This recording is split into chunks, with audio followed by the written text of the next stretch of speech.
Capítulo 12. Las tres mentes. Existen por doquiera muchos bribones del intelecto, sin orientación positiva y envenenados por el asqueante escepticismo.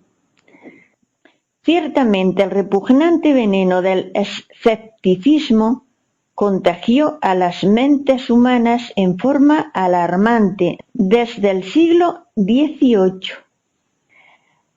Antes de aquel siglo, la famosa isla non trabada o encubierta, situada frente a las costas de España, se hacía visible y tangible constantemente.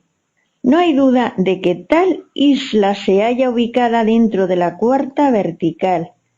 Muchas son las anécdotas relacionadas con esa isla misteriosa. Después del siglo XVIII, la citada isla se perdió en la eternidad.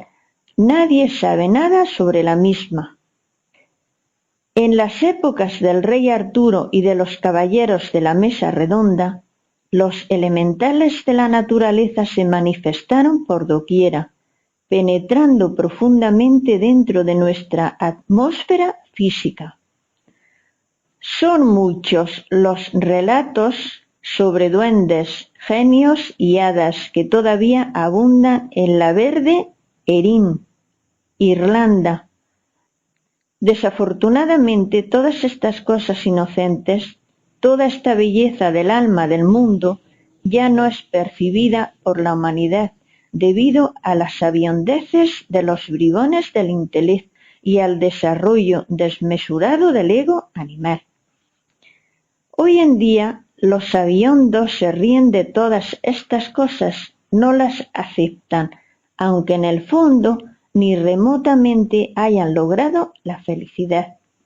Si las gentes entendieran que tenemos tres mentes, otro gallo cantaría. Posiblemente hasta se interesarían más por estos estudios. Desgraciadamente, los ignorantes ilustrados, metidos en el recoveco de sus difíciles erudiciones, ni siquiera tienen tiempo para ocuparse de nuestros estudios seriamente. Esas pobres gentes son autosuficientes, se hallan engreídas con el vano intelectualismo, piensan que van por el camino recto y ni remotamente suponen que se encuentran metidas en un callejón sin salida. En nombre de la verdad, tenemos que decir que, en síntesis, tenemos tres mentes. A la primera podemos y debemos llamarla mente sensual. A la segunda la bautizaremos con el nombre de mente intermedia. A la tercera la llamaremos mente interior. Vamos ahora a estudiar cada una de estas tres mentes por separado y en forma juiciosa. Incuestionablemente la mente sensual elabora sus conceptos de contenido mediante las percepciones sensoriales externas. En estas condiciones, la mente sensual es terriblemente grosera y materialista. No puede aceptar nada que no haya sido demostrado físicamente. Como quiera que los conceptos de contenido de la mente sensual tienen por fundamento los datos sensoriales externos, indubitablemente nada puede saber sobre lo real, sobre la verdad, sobre los misterios de la vida y muerte, sobre el alma y el espíritu, etc. Para los bribones del intelecto, atrapados totalmente por los sentidos externos y embotellados entre los conceptos de contenido de la mente sensual, nuestros estudios esotéricos les son locura. Dentro de la razón de la sinrazón, en el mundo de lo descabellado, ellos tienen razón debido a que están condicionados por el mundo sensorial externo. ¿Cómo podría la mente sensual aceptar algo que no sea sensual? Si los datos de los sentidos sirven de resorte secreto para todos los funcionalismos de la mente sensual, es obvio que estos últimos tienen que originar conceptos sensuales. Mente intermedia es diferente. Sin embargo, tampoco sabe nada en forma directa sobre lo real. Se limita a creer y eso es todo. En la mente intermedia están las creencias religiosas, los dogmas inquebrantables, etc. Mente interior es fundamental para la experiencia directa de la verdad. Indubitablemente, la mente interior elabora sus conceptos de contenido con los datos aportados por la conciencia superlativa del ser. Incuestionablemente, la conciencia puede vivenciar y experimentar lo real. No hay duda de que la conciencia sabe de verdad. Sin embargo, para la manifestación, la conciencia necesita de un mediador, de un instrumento de acción, y este en sí mismo es la mente interior. La conciencia conoce directamente la realidad de cada fenómeno natural y mediante la mente interior puede manifestarla. Abrir la mente interior sería lo indicado a fin de salir del mundo de las dudas y de la ignorancia. Esto significa que solo abriendo la mente interior nace la fe auténtica en el ser humano.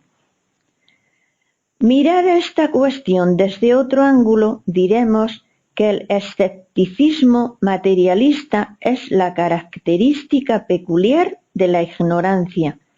No hay duda de que los ignorantes ilustrados resultan 100% escépticos. La fe es percepción directa de lo real, sabiduría fundamental, vivencia de eso que está más allá del cuerpo, de los afectos y de la mente. Distíngase entre fe y creencia. Las creencias se encuentran depositadas en la mente intermedia. La fe es característica de la mente interior. Desafortunadamente existe siempre la tendencia general a confundir la creencia con la fe. Aunque parezca paradójico, enfatizaremos lo siguiente: el que tiene fe verdadera no necesita creer. Es que la fe auténtica es sapiencia vívida, cognición exacta, experiencia directa. Sucede que durante muchos siglos se ha confundido a la fe con la creencia y ahora cuesta mucho trabajo hacerles comprender a las gentes que la fe es sabiduría verdadera y nunca vanas creencias. Los funcionalismos sapientes de la mente interior tienen como resortes íntimos todos esos datos formidables de la sabiduría contenida en la conciencia. Quien ha abierto la mente interior recuerda sus vidas anteriores, conoce los misterios de la vida y la muerte, no por lo que haya leído o dejado de leer, no por lo que otro haya dicho o dejado de decir, no por lo que se haya creído o dejado de creer, sino por experiencia directa, vívida, terriblemente real. Esto que estamos diciendo no le gusta a la mente sensual, no puede aceptarlo, porque se sale de sus dominios. Nada tiene que ver con las percepciones sensoriales externas. Es algo ajeno a sus conceptos de contenido, a lo que le enseñaron en la escuela, a lo que aprendió en distintos libros, etcétera, etcétera, etcétera. Esto que estamos diciendo tampoco es aceptado por la mente intermedia, porque de hecho contraría sus creencias, desvirtúa lo que sus preceptores religiosos le hicieron aprender de memoria, etc. Jesús, el gran Kabir, advierte a sus discípulos diciéndoles: cuidaos de la levadura de los saduceos y de la levadura de los fariseos. Es ostensible que Jesús, el Cristo, con esta advertencia se refirió a las doctrinas de los materialistas saduceos y de los hipócritas fariseos. La doctrina de los saduceos está en la mente sensual. Es la doctrina de los 5 sentidos. La doctrina de los fariseos se halla ubicada en la mente intermedia. Esto es irrefutable, irrebatible. Es evidente que los fariseos concurren a sus ritos para que se diga de ellos que son buenas personas, para aparentar ante los demás, mas nunca trabajan sobre sí mismos. No sería posible abrir la mente interior si no aprendiéramos a pensar psicológicamente. Incuestionablemente, cuando alguien empieza a observarse a sí mismo, es señal de que ha comenzado a pensar psicológicamente.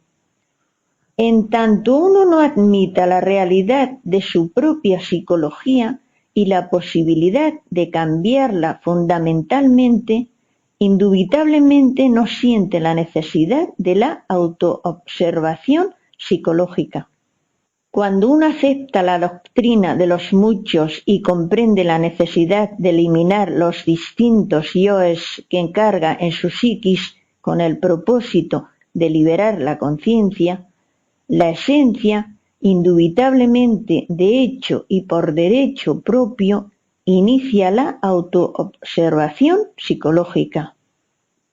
Obviamente, la eliminación de los elementos indeseables que en nuestra psiquis cargamos origina la apertura de la mente interior. Todo esto significa que la citada apertura es algo que se realiza en forma graduativa. A medida que vayamos aniquilando elementos indeseables que llevamos en nuestra psiquis. Quien haya eliminado los elementos indeseables en su interior en un 100%, obviamente también habrá abierto su mente interior en un 100%. Una persona así poseerá la fe absoluta. Ahora comprenderéis las palabras del Cristo cuando dijo: si tuvieseis fe como un grano de mostaza, moveríais montañas. Fin del capítulo 12.